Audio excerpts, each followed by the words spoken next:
ভাইয়েরা ওই দেখো মাটিওয়ালা চলে এসেছে। আরে মাটিওয়ালা জলদি করে মাটি ফেলে দিব। আরে মাটিওয়ালা এনে 500 টাকা। আর ওই লোকটা ডাল বেচছে না, ডালের মধ্যে মাটি ফেলে দিবি। আচ্ছা ঠিক আছে, জলদি করে আমি যাচ্ছি এক্ষুনি। আরে ভাই চলো আমরা এখানে লুকিয়ে পড়ি। আরে ভাই তুমি এটা কেন করছো পরে বলছি। আরে দাঁড়া, পালাচ্ছিস কোথায়? আমার ডালের মধ্যে মাটি দিয়ে দিলি কেন? এখন তোকে পুলিশে দিয়ে দিব, আমার ডাল সব খারাপ করে দিলি। আরে ভাই জলদি করে এখানে চলো। আরে আমার কোনো দোষ নেই, ওরা সব বলেছে এটা করার জন্য। আরে কে? আরে ও তো আমার ভাই।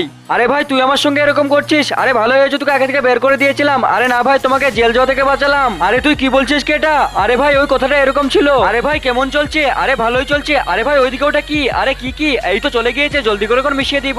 কিন্তু তার আগে আপনার কাছে কোনটা সবচেয়ে বেশি দামি, এক বস্তা টাকা নাকি মা বাবা? যদি মা বাবা হয় তাহলে ভিডিওতে লাইক করে চ্যানেলটিকে সাবস্ক্রাইব করে দিবা। আর তুমি যদি লাইক সাবস্ক্রাইব না করো তাহলে আমি বুঝে যাবো তুমি তোমার মা বাবাকে একটু ভালোবাসো না। আর তারপরে জানি না ওই ডালের মধ্যে ওই লোকটা কি যেন মিশিয়ে দিয়েছিল। আরে ওখানে তো কিছু নেই। আরে কিছু না ভাই, আমি চলে গেলাম তাহলে। আরে এর তো আমার থেকে বেশি ডাল বিক্রি হয়। ডালে আজকে যা মিশিয়ে দিয়েছি, মানুষে অনেক রেগে যাবে, তারপরে দেখবে মজা কি হয়। আরে এখন এখান থেকে চলে যায়। আরে ভাই বুঝলে, একটা ভাই কখনো তার ভাইয়ের খারাপ চায় না। আমাকে ভুল বুঝেছো। আরে ভাই তুই আমার বুকে আয়।